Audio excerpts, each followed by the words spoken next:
Hello, I'm Christy for the Gamer Elite Raid Leader. We are going over the Princess Kyvez fight really fast. It's going to be a slightly long video, probably. Let's just try to get through this and try to stay focused. The boss is going to be tanked in the middle. We have a X side of the room and a box side of the room. So as you can see, the entrance is about right here. So this is for the tanks, so they know where to drop the rift that sucks everybody in. So the first two rifts are going to be X side of the room, where the tanks are going to drop it, and the third will be on the box side of the room.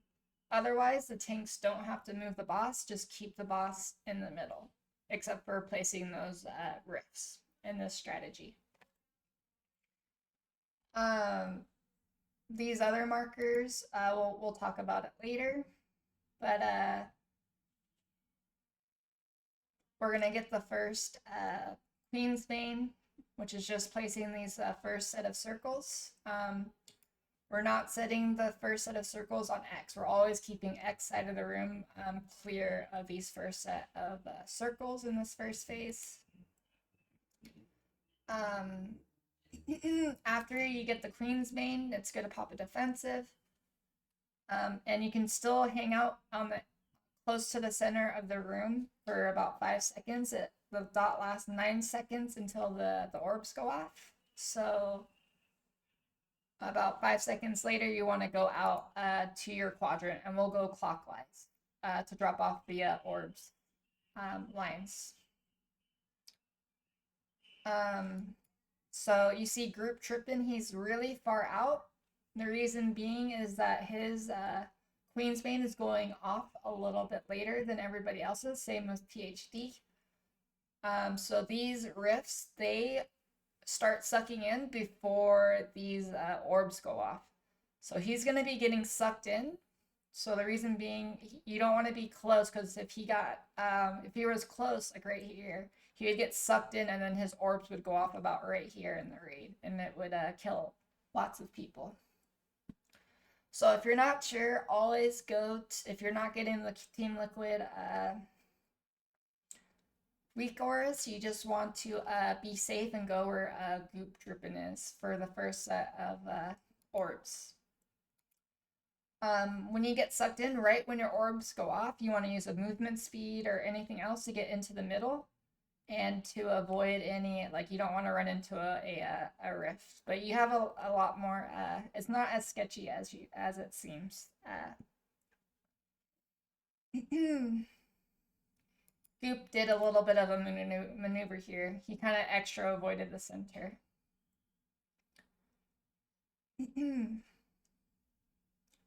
All right, so we're coming up to the line phase here. So this is where we come to these other markers. The first massacre lines, the markers go through the boss. All right, so you can see these two players, they're going on the opposite side of these other massacre assassins, and that way they don't get hit by more than one line. The other players, as you can see with X or Vib here, they don't go through the boss, so he's going right in front of his assassin. And you can see that the assassin just goes about to right here. So they don't go through the boss.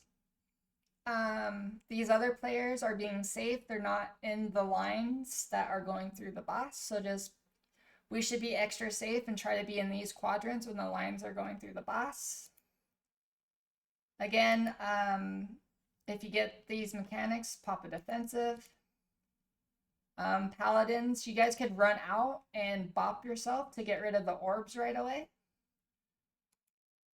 And same with like anything that could get rid of those orbs. I think Rogue can,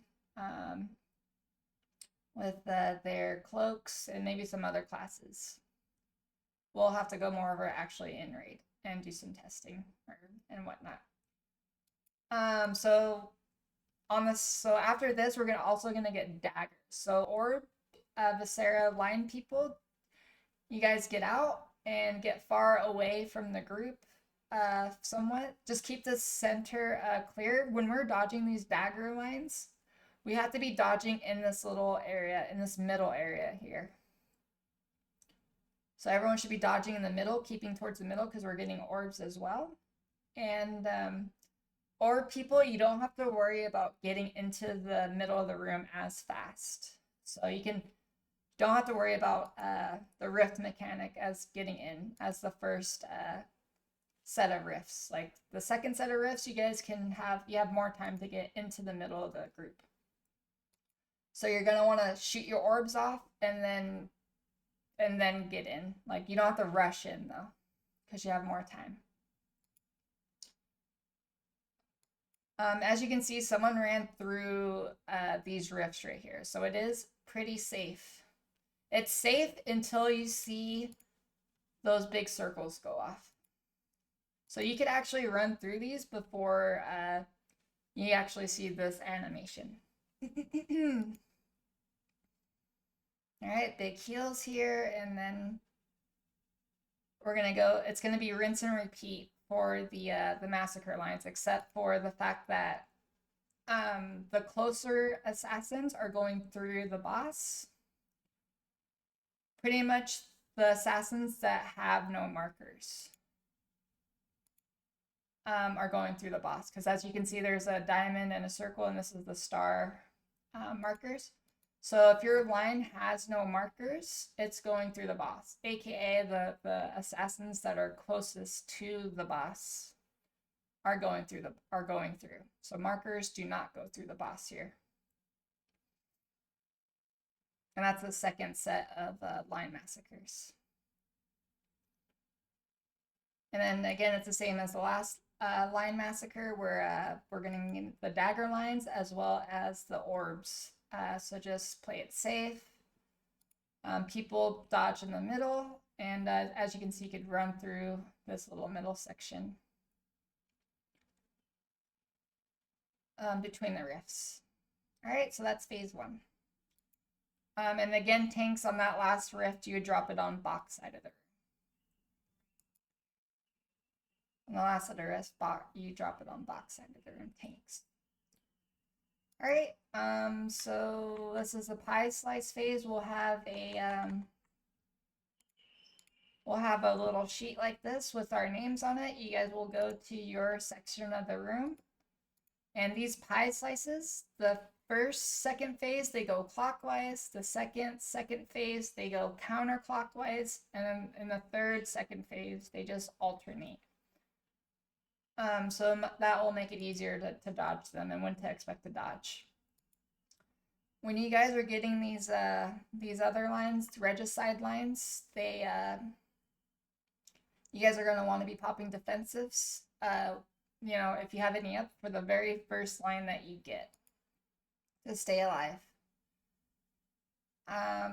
So one last thing for this phase is that towards the end of this phase, we are all going to get a regicide line, and we're gonna just see it right here. See, everybody gets a regicide line. This is marking the end of the second phase. Everyone needs to be above 75% health. And if you're not above 75% health, you're gonna wanna pop a cookie or a health potion or whatever to keep your, to not die here. You can see THD, he's about 75% health before his regicide goes off, and he almost dies, because if you're less than 10% health, you die. And that is the fight. It's rinse and repeat after this. If we all can get through these first 2 phases, the rest of the fight should be a bit easier, because it's just rinse and repeat. We'll have the markers, the first Queen's Bane, you know, it's just rinse and repeat. We're doing the same thing. That is the fight. If you guys have any questions, let me know and I will try to answer them. Thank you for watching. Hopefully this wasn't too long.